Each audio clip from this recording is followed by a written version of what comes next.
mad old setup how we even just got into that scenario, like a couple of smicks inside, like a couple like with 2 Irish mix just balling in Madrid. Literally, we did a good old crew and a great old night. But how long have you been in Madrid for now at this point? I think like a month and a half, 2 months. How's that been? Yeah, good man. Like, I didn't even plan to be here. It was like I was stopping off in Madrid just to like catch a flight back home from South America, and then you were like, yeah, come stay, give me a few days, I'll make you fall in love with the place. And then yeah, you succeeded, so I'm still here like 2 months later. Madness. You've been living it up. I find this interesting. Like I think you spent time in Dubai. I think you spent time in Marbella. Interesting. Like in both of our cases, we don't live, I suppose, in like an online business hotspot. Yeah. Which online business hotspots have you spent time in? Probably just like Dubai. To be fair, I've not been Marbella, but again, it just doesn't really appeal to me. I like, as much as I love online business and I love the people I've met, I hate like the online business bro culture. Like for the most part, like Dubai for me was just like, there's too many posers, too many flashers, and just like not my scene. Like I prefer Europe for the most part. It's like more chill. Like you can just sort of fly under the radar. There's no crazy shit going on. Like, so. You never had like any temptation to live in Dubai? Nah, like I went there for a while, and then it sort of confirmed what I thought, that like, I mean, it's nice to visit, but it's not the place I would like to live. For me, Dubai, everything feels like transactional. Like, it's not like last night couldn't have happened in Dubai. Not at all. No, like you can't just like go up dressed as fucking John Cena and go out and just like, on a night out, heavy session, and just have a bit of crack. Like Dubai, even when you go for dinner, everything feels like a meeting. I thought, and it's like there's no crack. Yeah. I always thought when I was living in Dubai, I always likened it to like two dogs when they meet each other, like sniffing each other's bollocks, like trying to figure each other out. They're like, roughly what do you do? Roughly what's your revenue level? What's this? It's like very, very investigative. Yeah. The night we had like last night just came out of nowhere. Yeah. Just like John Cena often. But yeah, it couldn't really happen in Dubai. I think as well, like Dubai, like the dating scene in Dubai is not ideal. I would say there's too many real estate agents and like that sort of thing. And I think a lot of the girls that come out there, they're either flown out there by some rich dudes or they're real estate agents. So it would really surprise you. I think there's like maybe don't know how deep we want to go into this topic, but from when I was living there, like there are people who would surprise you. It's not like everyone there are like brazzers essentially. It's not like that, but there are people who, let's say they work as like flight attendants for Emirates, or they work in real estate, and like if the price is right, they do side quests. Yeah. Do you know, if the price is right? Yeah. Do you know? And it's just, and they're like really normal people where you'd be very surprised. You're like, wow, that person was like going out in like a boat and getting paid this amount to do whatever. Do you know? It's like it's actually, even though it's so prevalent, it feels quite hidden because it's the people you'd least expect who are involved. Yeah. So that's just my thoughts on Dubai. Like good to visit, for me, not to live. And Marbella? I've never been, but again, it's like kind of a similar vibe. I suppose there's probably more crack in Marbella. Like I think you can go out, have a good time, be a bit more spontaneous, but there's a lot of info guys and stuff out in like Marbella, and I don't know, just that like kind of flashy, posy lifestyle. Maybe my my thoughts on it are incorrect, but it's just not something that really appeals to me that much. I feel like if you're in different sort of like pockets of online business, me being more so agency bro, now transitioning to eCom bro, but like you kind of being more in the eCom space, that could kind of color your perception a bit, where I've hung around with mostly people in the agency space. I'm sure you've hung around with people mostly in the eCom space. So like I find this interesting, like what kind of what subculture like group in online business do you get on with the best? Yeah, definitely the eCom guys, but secondary would be agency guys. And crypto way down. It would go like eCom, agency, info, crypto. Yeah. That would be my tier list. And OnlyFans just off the screen. Just like all the way down here, no association. Yeah, like I found this actually being in New York with Paul and Will. Like I think in the e-commerce, we were talking about this with Paul, how Paul is probably like the most hungry for knowledge person like you could possibly imagine, where like he's commenting on like auto DMs from like random people on Twitter, and he has a couple of brands doing like nearly 200 million a year in revenue, probably with the two of them combined. Yeah. And you see that. I find that more with ecom bros. I find there's less ego in the group. But saying that, like I think actually Paul is fairly unique in that, because like there are people that wouldn't do that, or there are people that, you know, they get this certain number, they think they've got stuff figured out, and like they stop that sort of like quest for knowledge. Where I think Paul is very much like that. I think Connor Martin's very much like that, where like they're always asking questions, and like even that's even how I got to know Paul. It was like I was putting stuff out on Twitter. You know, I got to chatting with Paul. He was asking for some advice on stuff, and it's like this is a guy who's like, especially at the time, is like levels and levels above me, and yet he still like wants to know how I'm doing certain things, what my processes are, and like I just think that goes to show like how humble he is. I think that's why guys like him have got to where they are, because they're just constantly looking for new information, sort of taking the meat, leaving the bones with everything, and just executing on stuff. So. Is he asking you that before the current brand as well? Yeah. So this is even when you were probably a couple of levels below where you're at now. Yeah, for sure. And like again, me looking back, I find that like incredible. It was the same with Connor Martin. Like I got introduced to him. He's the same, like levels and levels above me, but still like very curious on how I was running things. Any tips I could give him about certain things, where it's like, people like that, like they could very easily just dismiss someone like me, especially like when I met them. But again, that's what I've seen from them. They just take the meat, leave the bones, and like, yeah, I think that's why they are where they are for the most part. I actually kind of noticed this with you because like having met all three of you and spending a good bit of time with all three of you in person, you actually ask a lot of questions about how we run the agency, despite the fact they're in a completely different business model. Yeah. Because you just want to know things. All of you have asked me in detail how we sign clients. All of you. So like all three have asked that question, and it doesn't really, more just out of curiosity, it doesn't give any, it's not going to give you any alpha in terms of scaling your brands, nor will it do so with them. Connor, when he was at our mastermind in London, bear in mind the most successful guy in the room, he had a notepad out, and when everyone was speaking he was taking notes, and you had so many people there who were, maybe they just started a business, and like you kind of, you know, no judgment, but you kind of just looking up at the person talking, arms crossed, not like, really taking anything, and he's there asking questions, getting you to go back, what did you say there, kind of thing. I mean, I think people get to that level where they think, oh, I've got this figured out and stuff, but again, those guys aren't like that. And again, like for example, why I would have interest in your business model and the things you do is like, again, you look at eCom, you look at agency, is like they're involved in the same space. Like if you're serving an eCom client, but like, you know, eCom's like very high cash flow, sort of low margin, small team, kind of or high leverage. Whereas like if I want to know how to like build a team or, you know, build out a hiring process, I'm going to talk to more agency people than I am eCom people, because you have just done so many more reps of it than even like maybe like a 9-figure eCom guy, because like the team you need to assemble for an agency requires a lot more work than it does for an eCom brand. So these gentlemen over here, yeah. So that's what you need to do, man. It's like everyone has some value to offer in some regard. Like you know, if they've been successful in their field, and like if you can extract some value from that, like fair game. Completely. Well, yeah, you saw like in one day we found like 3 pretty decent customer service candidates just from the process that we've made. Like you can kind of pluck really good people out of thin air nearly when you get good enough at it in terms of hiring. But right, if you were looking at Connor, Paul, and any other really successful ecom entrepreneur that you see, like insane curiosity, are there any other traits that stand out in the two of them that they would have in common, or in other people indeed that you know who are top level operators that I maybe don't know? The two things that spring to mind straight away are like how fast they move with stuff, like really, really quick to execute, and also just like massive balls, like just take big risks. Like I'm always amazed. Like I'll talk to Connor, and it's like he'll just like expanded a warehouse or something, and like just moved on straight away, plowed loads of money into it just from like growing demand he's seen or whatever.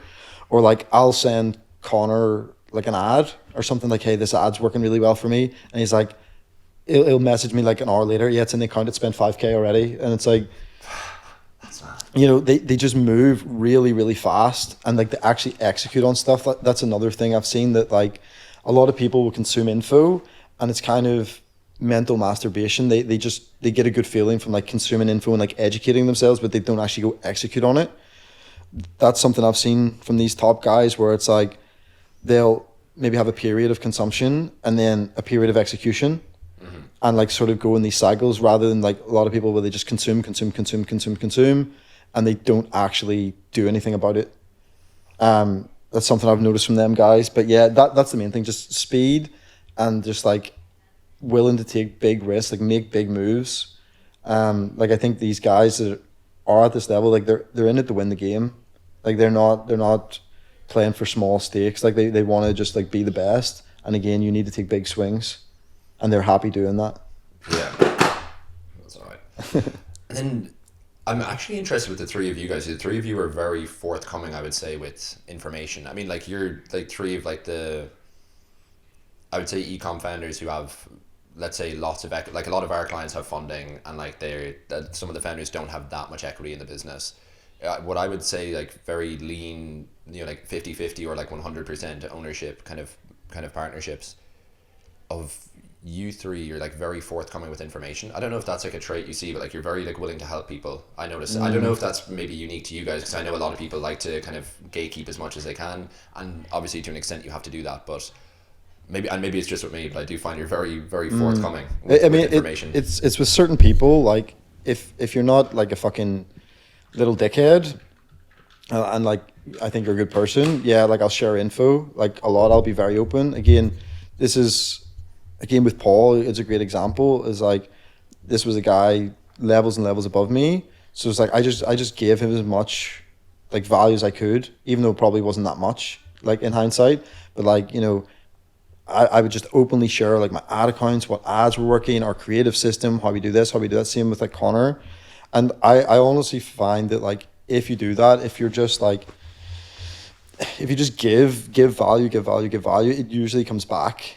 With interest. With interest is the thing, but like at the same time I am very careful about who I share info with, because I have overshared in the past with people that sort of betrayed that. Like I've had multiple people, like actual friends, where like say they were starting in the eCom and I was like, giving them help, and like again just being very transparent, showing them behind the scenes what we were doing, and then literally I found they like directly one-on-one ripped my brand. Like that happened like I think 4 times. That's insane. So I am more guarded with it now, but like, oh shit, I just spilled the water. But like if it's someone that I trust, or like someone like you that like I know is a legit guy, it's like I'm gonna share as much as I can. Like I have no problem just showing everything behind the scenes, like the numbers, the ad accounts, our profits, everything. Yeah, madness. No, I mean it's just been very eye opening for me, as like we've been starting the brand. Right now, obviously, Chad's scaling really hard. Yeah. As you can tell, hitting 7K a month run rate and all that. Yeah, but this is the thing. Like, it seems like really minor right now. But say even like with this latest brand I started, like, that's a position we were in for like the first couple of weeks, like trying to figure out the offer. You're only maybe spending $100 a day. But this is the beauty of eCom. It's like once you get that offer cracked, once you get some ads working, it's literally you can just start increasing budget,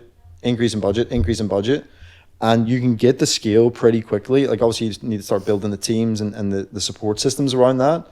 But like that's the beauty of eCom. It's just high leverage. It's like once you do get that, you can literally, if you want to double your business, just up your ad spend. Like so wild. It's mental. So again, that's the beauty of eCom. It can be like a slow burner, but then once you crack it, it can just fly so quickly. So true. I want to, somewhat coming back to like the previous point, because I sometimes get people asking me this on Twitter who are like trying to start agencies in particular, who like ask for information quite a lot.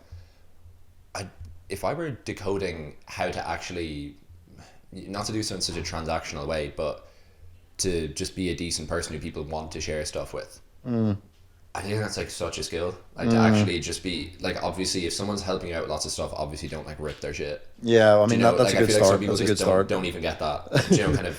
But like, yeah, like if someone watching this and they're like, Jacob, please help me, like scale my brand or whatever. Like for people like that, I don't know, like how can they just like be a sound cunt who like people actually want to share info with. I think, like, not to sound like a dickhead, but like if I'm thinking of my example, if someone's trying to like connect with me, like I get so many DMs and messages a day, it's crazy. So it's like you're not going to get through like that if you're just like some random anon account on Twitter with no profile picture and like you just message me like wanting some value. I mean, I think probably the best way for anybody is just to like share value themselves, like build up. Like again, I'm thinking of like a Twitter example, but like I would think the best way to do it is just like, it doesn't even matter what your skill set is, but if you can just like share value or resources, build up like a bit of a reputation, a bit of a following, and then like maybe if you're going to reach out to somebody, don't do it asking for stuff. Maybe share some value to them. Maybe you know they're struggling with an issue, or you have a resource you think might be useful to them. It's like if you can just show you're not a little dickhead, provide some value. It's like, you know, someone's going to be much more likely to respond rather than like I get DMs being like, hey Jacob, how do I scale an ecom brand? It's like the chances of me replying to that, like no offense, again, I'm not trying to act like a dickhead, are like 0%. Yeah. You know what I mean? Like some fucking random profile, I don't know who it is, and they just... It's DM27 that day as well. Yeah. So that's what I would do. I would try to share value first, maybe build a bit of a reputation, maybe even a bit of a following. Because like, say you even get to like a couple thousand followers on Twitter just from sharing value. It's like if you go and DM someone, then they're going to be a lot more likely to respond. So that's what I would say. Like provide some value first before you try to extract any. I would actually completely echo that sentiment. In that, obviously, I came into running an ecom brand with like some clout from having a successful agency, but like the people who like respond to my tweets when I'm tweeting about the brand are like big brand owners and stuff like that, and they like respond about when you ask genuine questions, because obviously I had the help of having some followers before I did that, but people are really receptive to that. Yeah, that's what I mean. If people see it's like a genuine guy, it's like they actually want to help. You know what I mean? It's like, again, you've gained respect through like the successful agency. Like people know you're not playing around. Like you're going to take this seriously. And again, I just think it's a good place to start. Like people are going to be very responsive to that. If they see you just being vulnerable, being like, you know, this is what we're struggling with, whatever. It's like someone's going to, you know, reach out a helping hand for sure. Yeah. You can see I'm like a reformed Smick. Like, I'm no longer a Smick. I've left that life behind me. He's evolved. Yeah, exactly. Like, you scaled really quick.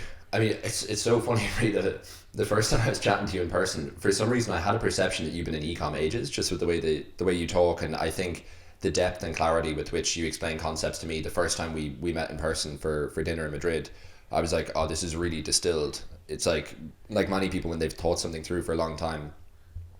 For me, everything kind of painted a picture of, oh, this is someone who's been in ecom 6, 7, 8 years. Because it was like, okay, you're very set in this way of thinking, as if you've not set in this way of thinking, but set on like the insights that you have, because it's this, like, that to me is indicative of someone who's tried and tested loads of stuff and they know what's right and know what's not in their specific case. But what's it been, 2.5 years? Yeah, 2.5 years. And yeah, you said you started with Hustlers University. Hustlers University. Shout out Andrew Tate. That's mad. Yeah, there we go, Mr. Producer here with the mic. Yeah, you make the best shows. So I don't know. I think it's really because I'm like a very obsessive person. So like, if I like go into something, like I really like deep dive it and like really get obsessed with it. And honestly, since I started ecom, there's been very little else I've thought about. It's like on my mind 24/7, constantly thinking about stuff. And like I always want to like understand how something works, like get to the bottom of it. And I as well, I would say actually I'm not super intelligent. So like I like things when I can understand them very simply. So I just think that helps with clarity, and I actually just think that takes you a very long way, especially in ecom where there's so many like distractions and so many things you can get caught up in, the numbers and attribution and this and that. But it's like when you just break it down to its core fundamentals, it's pretty simple. And I think if you just stick with that and you get really good at those fundamentals, like understanding offers, understanding creatives, understanding funnels, like that will take you so much further than being able to produce like a 6-month forecast within like, you know, a 1% to 2% tolerance range, like whatever. Like even still to this day, I've never did a forecast in my life. And like if people saw my back end in terms of like our financials, and we're so not dialed on any of that. But it's like we just got really good at creatives and like building pages and things like that. And like that's the thing that's the highest leverage. It's like the 80-20 kind of rule. So yeah, I think that's it. Just focus on the fundamentals and keep it really simple. And that's it. And again, just being around good people. Like I think I told you before, like Paul had shared like this like 6.5 minute voice note with me, like on WhatsApp. And honestly, it's like it's absolute gold. And again, that like really made me think about how like simplified his view of things were. Um, and yeah, I just think that's the best way to do it. Were you always like that in terms of like when you started the first brand? Because like the first brand, especially the space you started it in, it's like wild that you got it profitable and working because Yeah, it's like such a low LTV space and like AOV was not high. It was like 50 quid or something like that. yeah.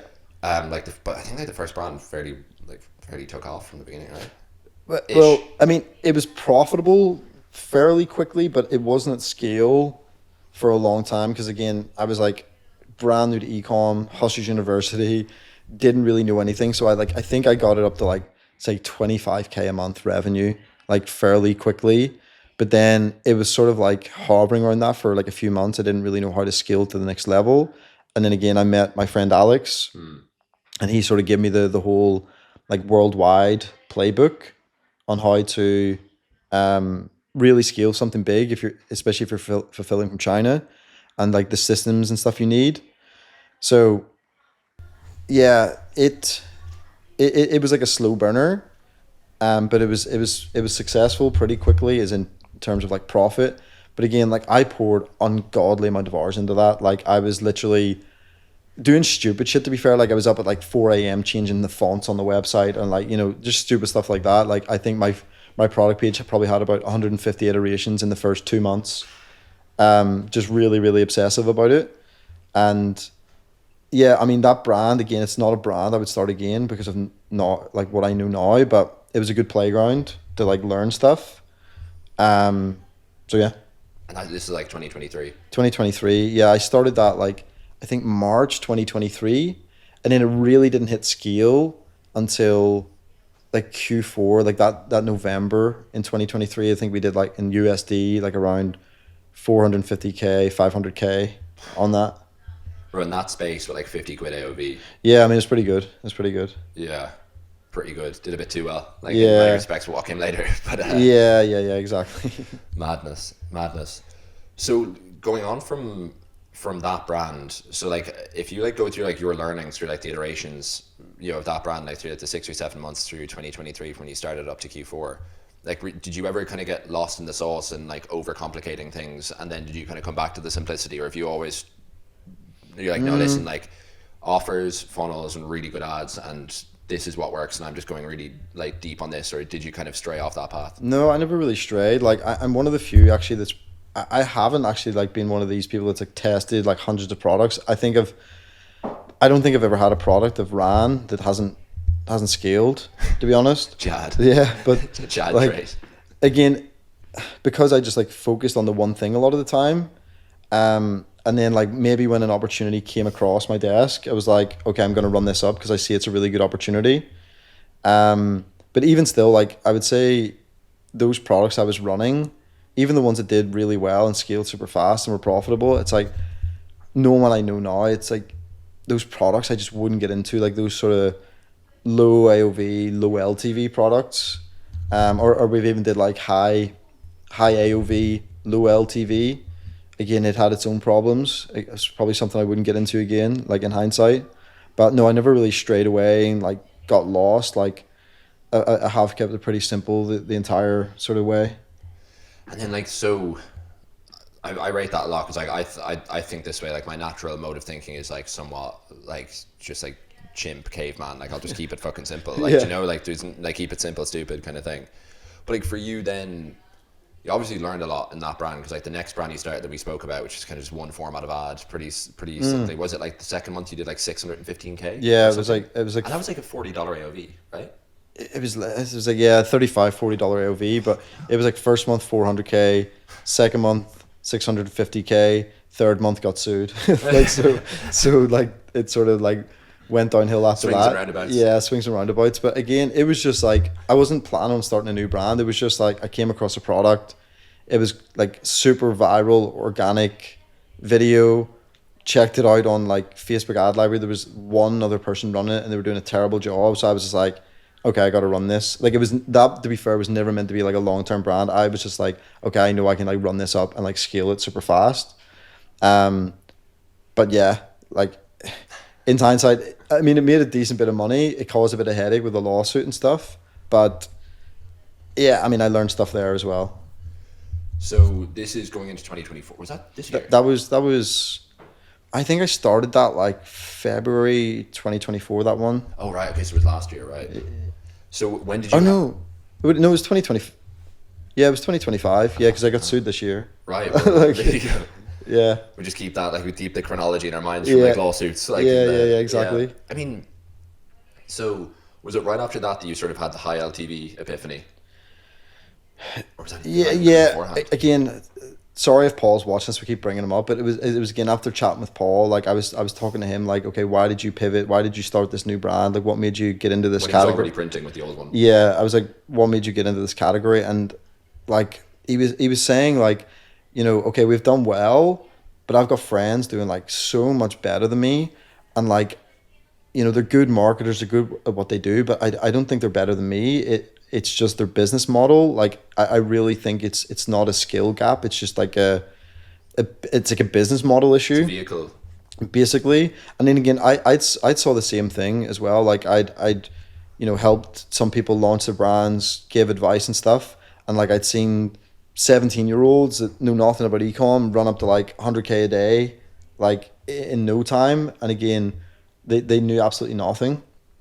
So it made me rethink, like, okay, like what does the perfect ecom brand look like? You know, and like that's where I landed on just like supplements, because like predictable. It's one of the only products where you can have like just predictable use. It's like even in other consumable products, like say you, I don't know, you sell shampoo or something. Mm-hmm. It's like you don't know that's going to last 30 days, for example. Like people use different amounts of shampoo. It could last one person 1.5 months. It could last some other 2 months, other 3 weeks. So it's like supplements, like very predictable usage of the product, where subscription makes so much sense. So it's like you can have, again, I like that it's low LTV for the most part, because you're or AOV. Low AOV, because when you have low AOV, you've got like, you open up your access to like more of the market, because there's going to be less people that are going to drop $200 off a Facebook ad than there is like dropping $30. So it's low AOV, again, subscription model, with high LTV, and you can also keep the business very simple in terms of SKU numbers, because again, like another path you could go to hit the really big numbers in ecom is like more like, again, sort of low AOV, high SKU, worldwide scale, like fulfill from China kind of thing, kind of like a, say, like a shapewear brand or something like that.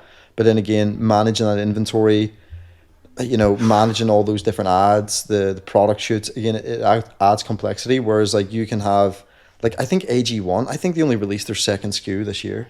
You know, they're like a one SKU brand, like, that's outrageous. Like, you know, so when you objectively look at it, it's like, that's the model that makes the most sense. Yet it does have its own issues and its own complexities. And again, if I tried to start ecom with like a supplement brand, like when I had zero knowledge, I mean, I probably would have really fucked it up. And then there's obviously the benefit of like, once you know your LTV numbers, you can just scale ads at a loss. Yeah. Like, and just like spend a ridiculous amount if you can keep your retention there.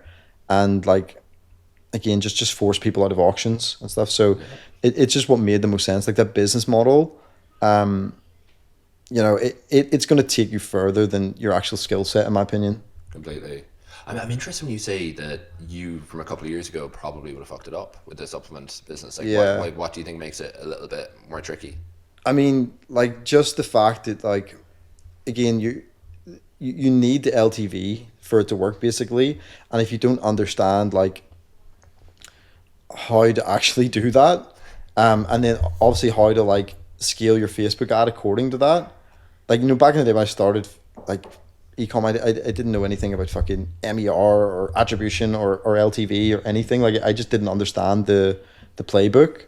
I was a complete newbie, so I would have fucked it up, no doubt. But like, you know, that's the important thing. Like the LTV and making sure your customers have a good experience, making sure the product works. Again, I just didn't have the network probably to make it work back then, as in like, okay, like arranging third-party tests and COAs and you know, getting good factories and 3PL partners, and like, it's a minefield. Yeah, it's a bit of a minefield to get it get it running right. So that's why, like, I mean, I didn't even know how to do customer service like when I started, you know what I mean? So it was like I just would have fucked it up royally if if that had been my first brand. There's no way it would have scaled to what it's at now so quickly. We'll stick with the current brand until we're ready for the supplement game. So just cut our teeth on that brand for sure. Honestly, I think that's the best way, because like there's very few people in ecom that I know that's like their first brand is like their big brand. You know what I mean? You need to kind of like, it's good to have like a little playground, I think. Oh, definitely. I mean, to now, I don't know if we can say this on camera, we can blur it out after, but is it the fastest growing subscription brand on Loop? Yeah, that's like we fast forward to that from this year, from like June or whatever. Yeah, it started in June, and then they were saying it was, the Loop guys were saying it was like the fastest growing subscription brand on their platform. Holy God. Yeah. It's pretty mental. Yeah. Because honestly, like my goal for it was like, I was like, okay, I started this in June, I'd love to be like maybe 100k MRR by the end of the year. Slowly build it from there. Yeah. Like I was like, I really didn't have like massive expectations. And again, the brand didn't start like when I first started, it didn't show those signs. It was like, it took maybe a week or two to get even profitable, figure out the offer. And then we just started sort of slowly scaling it. And then as the subscriptions came in, you know, it just started compounding. Again, we've got good LTV, our churn rate's very low. Doing many multiples of that MRR target already. We're almost at 1 million a month MRR now from June. So it's been crazy. It's outrageous, you know, absolutely outrageous. But yeah, like for that brand, like have you found anything different with it in terms of how you've marketed, or like a lot of the skills that you've had from previous brands, have they just been ported over and you actually feel like you get more leverage on your ability to make really good ads? In particular, like you've shown me some of your ads, and like they're not like some mad like grey hat fucking VSL or whatever. I just go through your ads sometimes and I'm like, this is just really good. Yeah. And like the leverage here is you go through and I think of every single detail, from like the text overlay to like the accent of the creator, which I was asking you about. I remember even about the details of like, do you purposely select creators with certain accents because it sounds, you know, a certain way or whatever. But you look at your creatives and they're just, it's like everything's been thought of. Everything. Yeah. You know? Again, I there's a couple of things here. So yes, this brand, it's a lot easier to market because like, again, when you're dealing with like a health product, it solves a problem. There's multiple angles you can attack, kind of thing. So like, you know, my previous brands, it's like there's no angles to attack, like. And again, I think that was actually really good for me, because like I had to get very creative and like, how the fuck do I market this thing, because there really is no like marketing angle. It's kind of thing. Funny when we were here midweek and you were like, yeah, every week I meet my creative strategist, and we both just looked at each other like,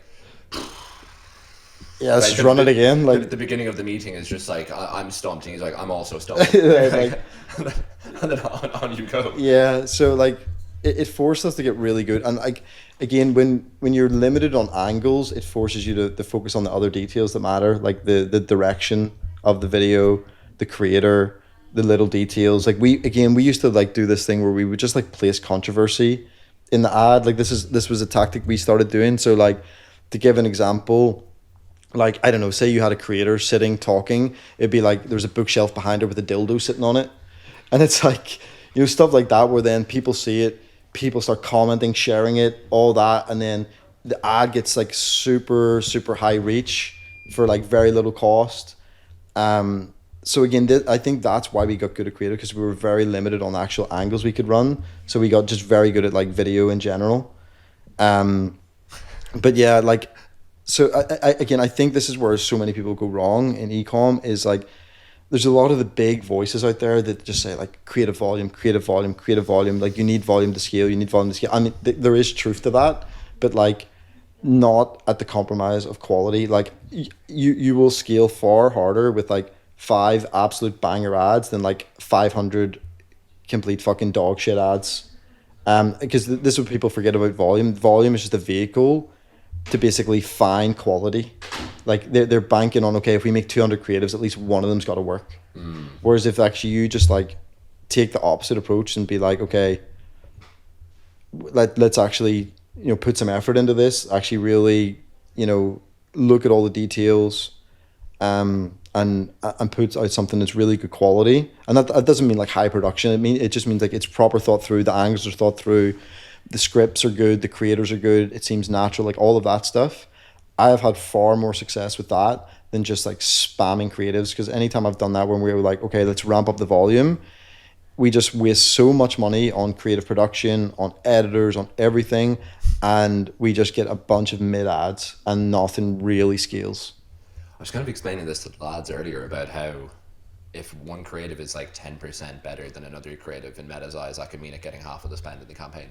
Or more. Or more. Yeah. Like it's like a power function to it. Yeah. Or a power law distribution. They bring you back to your engineering days here. Yeah, it's also to do with like because it's also to do with who that creative's targeting. So say for example, you could have an absolute banger creative, and it's targeting a very specific persona, and then you could have like a really mid creative that it's just targeting completely different personas. So there's actually room for that creative to spend. You know what I mean? So it's like this is another way people get tripped up. They'll have something that's working, and then they'll iterate it, but they won't be smart about how they iterate on the ad, and they'll wonder like why it's not getting spent. It's because like you've got a little pool of people that you're going to target. Again, Facebook analyzes the creative, the content, and then it sort of matches, okay, who's that going to suit to show it. So that's only like a little pool of people, or might be a big pool of people. But if you have like an ad that's like the exact same, it's like, okay, well, why am I going to shove this into the same group of people if this one's already doing the job? So like even like a very simple iteration, like what I mean, where you can actually get your iterations to take spend, would be like if you had a winning ad, and it was like the creator was like a 60-plus-year-old like Southern American woman, you could literally take that same script, give it to like, I don't know, like a black woman in her 30s, get her to read the exact same thing, exact same direction, and those two ads are going to get served to two completely different groups of people, and like you're going to be able to spend on both of them. So it's even just things like that. If you understand like how Facebook actually works and how the creative targeting works, it's going to serve you well. Do you think this is like you going deep? Once again, not to talk about Paul, but he has a great video. He has a great YouTube video on like why you need to go deep. And he kind of just talks about like obsession within your questioning and wanting to learn every last detail. But here, yeah, like we're eCom as you were telling me, maybe the first or second time we went out to dinner in Madrid, you were kind of saying this business is 80% a content game, and most brand owners don't spend any time on making content or like or obsessing over how the machine works. Yeah. So like for your advertising, or for like somebody who wants to scale harder, it seems like what I get off of you is like obsession over how everything works end to end. Yeah, because the thing is, it's a hyper competitive game.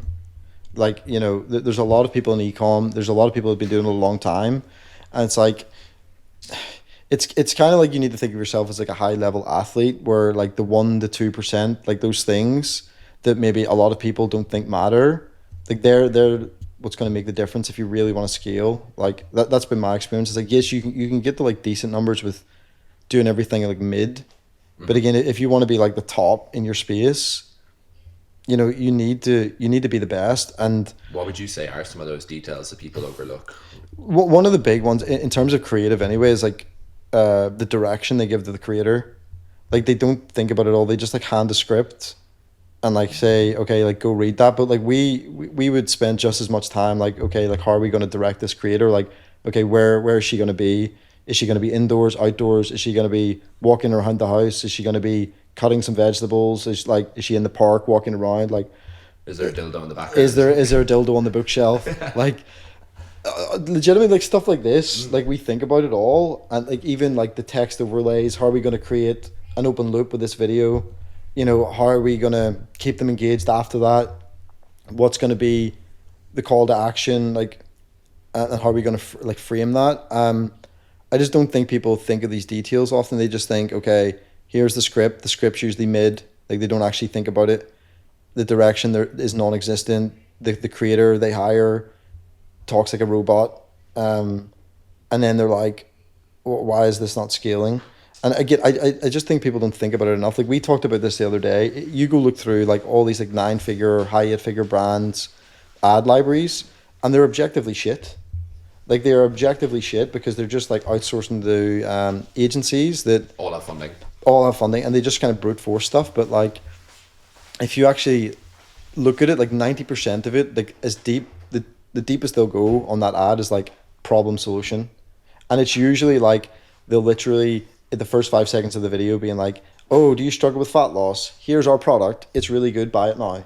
Like that's obviously that's exaggeration, but that's basically it. It's the gist of it. Yeah. Whereas like I think you're far better off just studying organic content. Like I really don't look at many people's ad libraries. Like I'll look at a few of my friends' brands that I know are crushing, but like for me, most of my creative inspiration will just come from seeing what videos are working on TikTok, like how they're formatted, how they look, all that kind of stuff. So I think most people would be better off doing that rather than just like looking at these big brands and thinking, oh, well, they're a 9-figure brand. These ads must be really scaling. But like a lot of the time, these brands, they can run at a loss on Facebook because they've got distribution on Amazon and retail and all the and partnerships and funding. And they don't understand that like a lot of these brands, they're actually really, really shit at ads. Very, very true. So what, just Kalo Data Max here? Kilo Data is awesome for creative research. Like you can just see exactly what videos are working. Again, what you'll notice about affiliate content is like if you have a product on Kilo Data, as soon as an affiliate video like cracks a winning video, all the other affiliates will just start doing the same thing over and over again. So it's like you can very clearly go look at a product in your category and see like what format's working and what angles they're using. And again, that stuff, it's proven. It's like it's not getting force spend behind it. It's affiliate driven. It's engagement driven. Where if that video is not good, it's not going to sell anything. So that's a much better place for creative inspiration than Facebook ad library from like a lot of these big brands.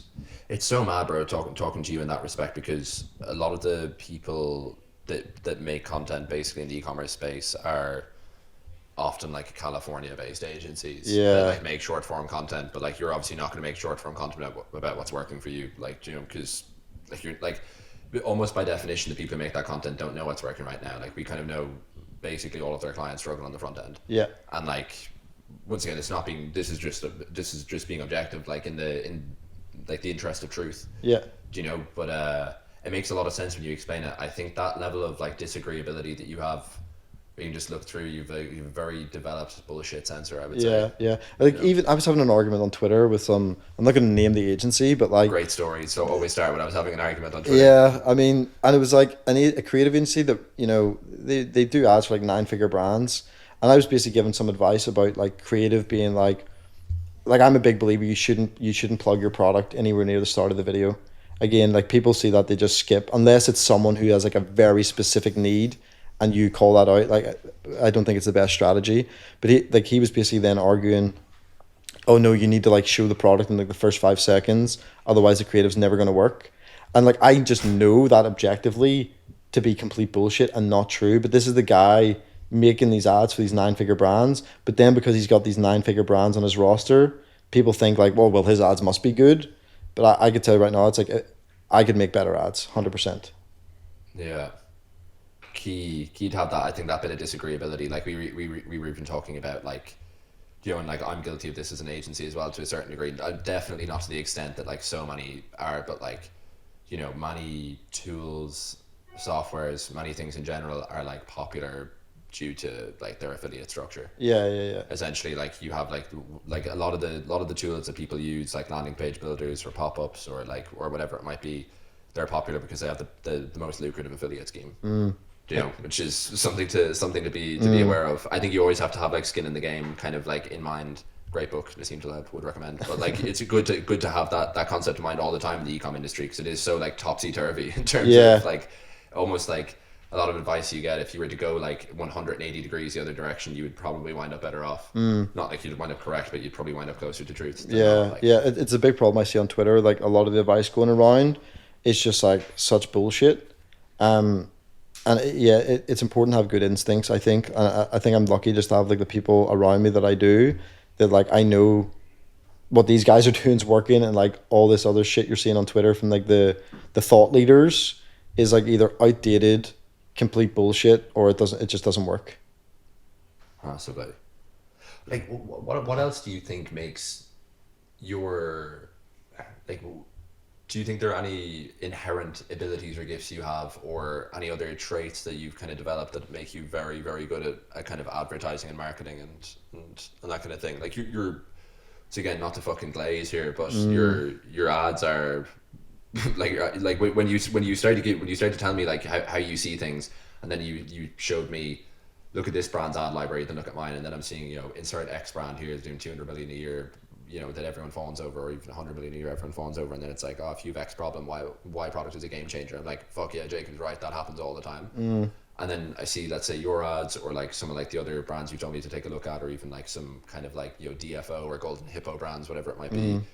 Kind of like, yeah, it's just completely different, but like those people don't make short form content, and it makes a lot of sense that like that you don't really see their strategies. But there's like such a gap between like what you make and what other people make, and then other people we've mentioned like on the pod so far and what they make. Like, what else do you think there's anything else like makes your ad creation different, or gives it a bit more oomph?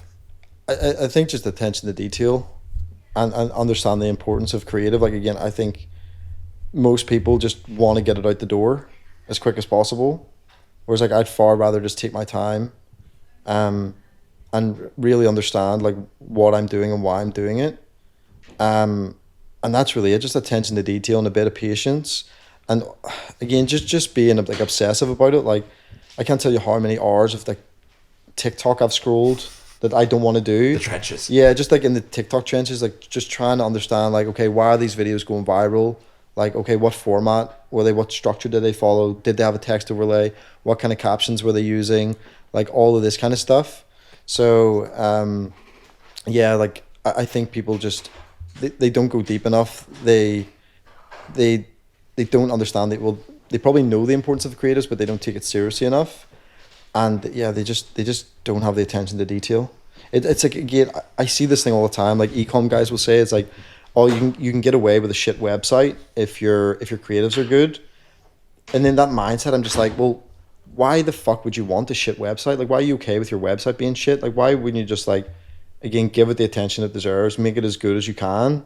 And that's, I think, the mindset a lot of people have, that like, that'll do kind of thing. Whereas like, again, maybe I'm different. Like I want to be like one of the best that's ever done this shit. So it's like, you need to just like be willing to do the shit other people aren't willing to do. Like spending multiple hours on a single script that might flop, but it's like, sometimes it's just what you got to do. You're telling me about like some script that you wrote recently that was like fucking a minute, or like was it like 90 seconds that took you like 4 hours? Yeah, exactly. And again, I was thinking about the direction, exactly what way we were going to phrase things. Again, what was the open loop we were going to create? Like all that detail, it's all thought about. It's not just about like, oh, here's an angle, I'm just going to write 60 seconds of bullshit on this angle. It's like really like compartmentalizing every single sentence of that creative and understanding like what purpose each word has, rather than just like putting out something random. If you were explaining it to like a noob, like, you know, not exactly. By the way, that ad is like our top spender. Yeah. Well, there you go. That proves in the pudding. Yeah. Do you know?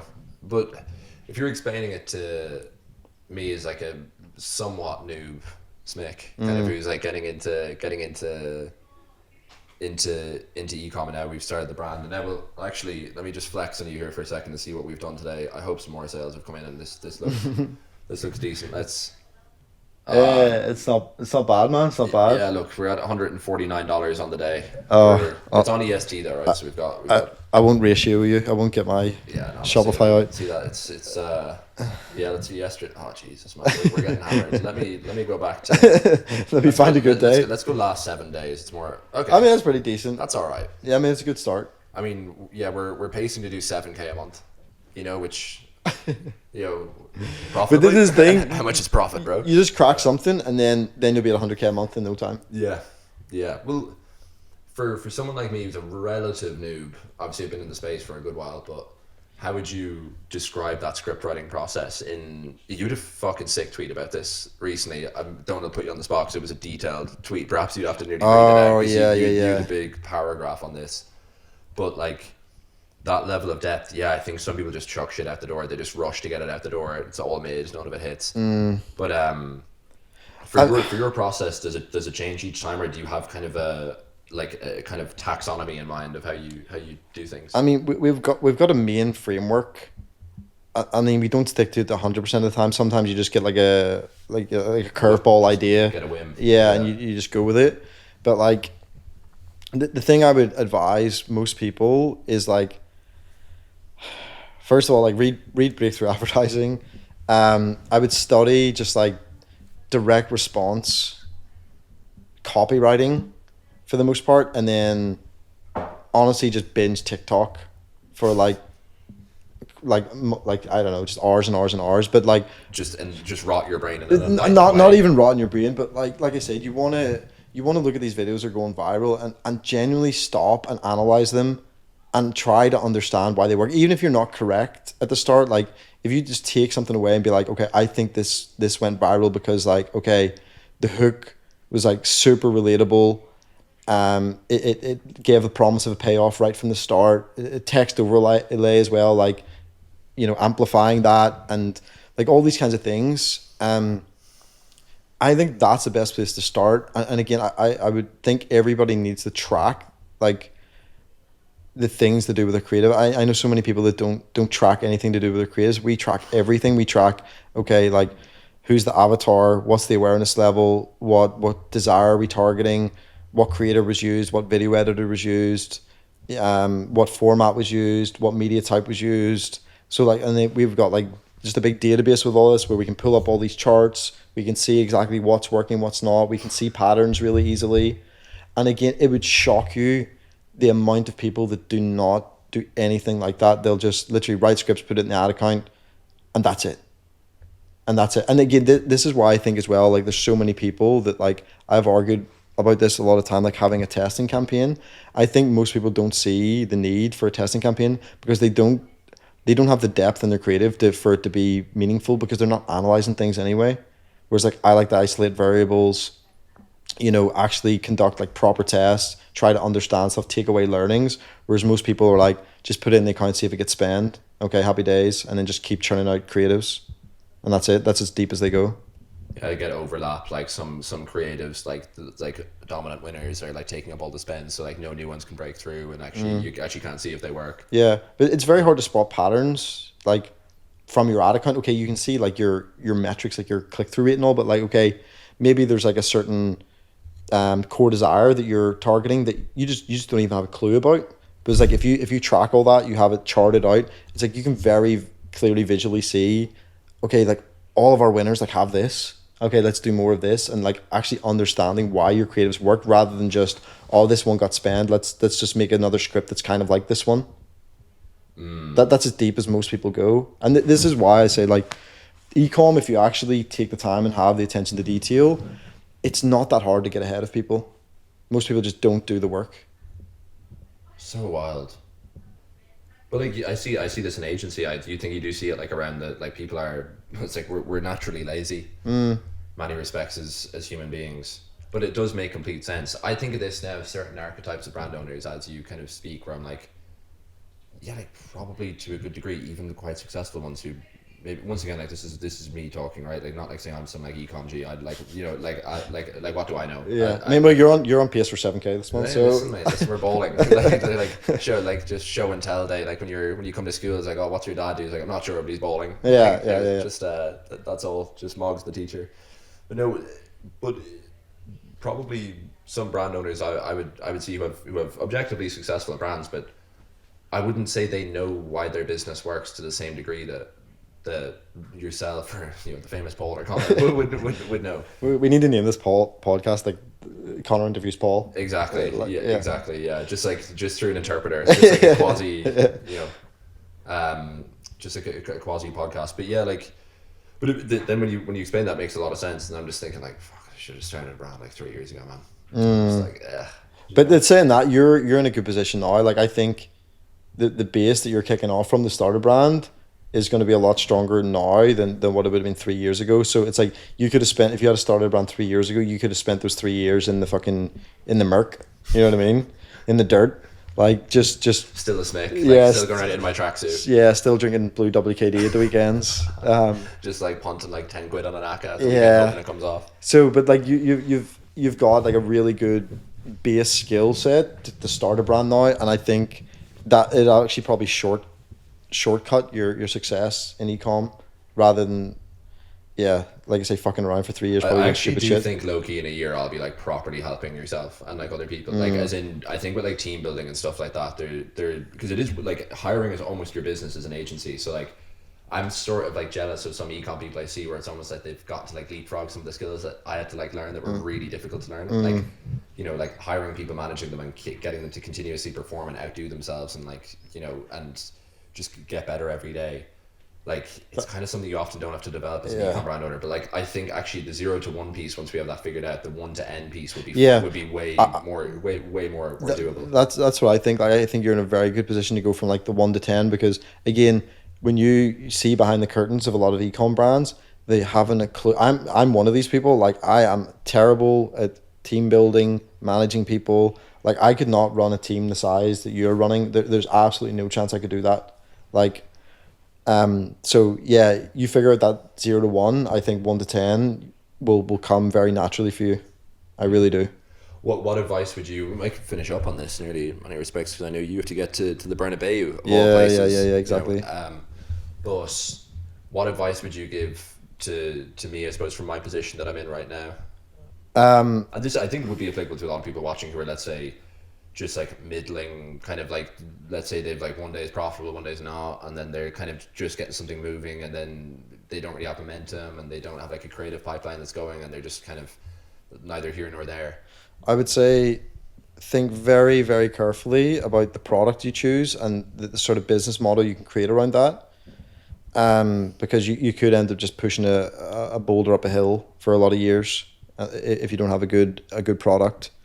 And then I would just basically say, like, understand the importance of your creatives and your offers. Like, again, if something's not working, 99% of the time, if it's a product that's good with proven demand and you just can't get it to work, you know, it's gonna be either the creative's not good enough or the offer is just not appealing. It's like, assuming your website's somewhat decent, trustable, you know, easy to use, etc. Like, just understand how important those two things are and how big of a lever they are, and put like 90% of your focus there.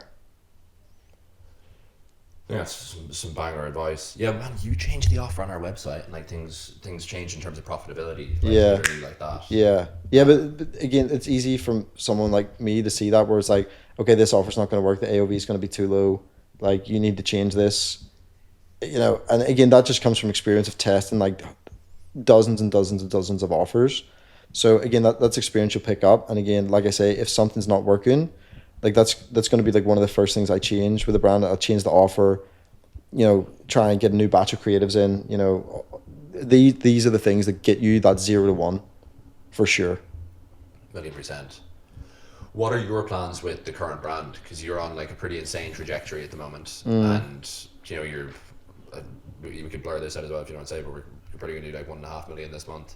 Yeah. And you started on the 14th of June. Yeah. So the plans with that, because the trajectory is pretty insane. Plan is basically next year go like really focus on multi-channel. So we're going to get on Amazon, going to go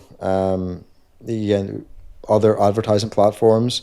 Then we're going to go multi-SKU. And then, you know, try and scale multiple of these products on the front end. Continue to do that over the next sort of 2 to 3 years, and then try to exit is the plan. For a fat chunk. Yeah, exactly. You know, few quid. Few quid, yeah. Few quid on that, like. Good few crates of WKD. Yeah, honestly, man, like, and then just like put it all back in like a Boyle Sports ACA, and then just like have to start another brand again. Yeah, exactly. You know, but I don't know. I do fancy Leeds to finish top 4. You know, so I just know they will, and Tonga will win the World Cup. Yeah. You know, I just feel it. You Yeah. know, so I'm gonna obviously bet like everything in the bank account on that. You know. Sound financial advice. Exactly. This is financial advice. But no, man, like pretty sick. And like really appreciate the advice. Do you think it'd be have I convinced you successfully to stay in Madrid? Do you reckon? Yeah, I'll be here pretty much all of next year, I think. Yeah. I actually like it because, not to be like a complete knob, but I like it because most online business bros wouldn't like it here. Yeah. I think that's part of it. They'll just go here and be like, fucking Barcelona's there, Marbella's there. I'm not gonna. Yeah, it's because there's no outdoor gyms that you can flex in. Exactly. Yeah. Exactly. Yeah, like there aren't enough loafer shops here to keep them attracted. Yeah. Proud to say I've never owned a pair of loafers. But yeah, I think that's pretty good, man. We'll leave you get off to the Bernabeu, and yeah, I suppose the classic podcast ender of like, if people don't know who you are, where can they find you? So many people are going to discover you from this Z List podcast. Yeah, So, I would say just go follow me on Twitter. Handles J for Jacob. S tier Get some solid ecom advice. Exactly. Yeah. Exactly there. Right. Perfect, King. Appreciate it, man. Cheers, bro. Smashed it. Happy days. That was amazing. Oh.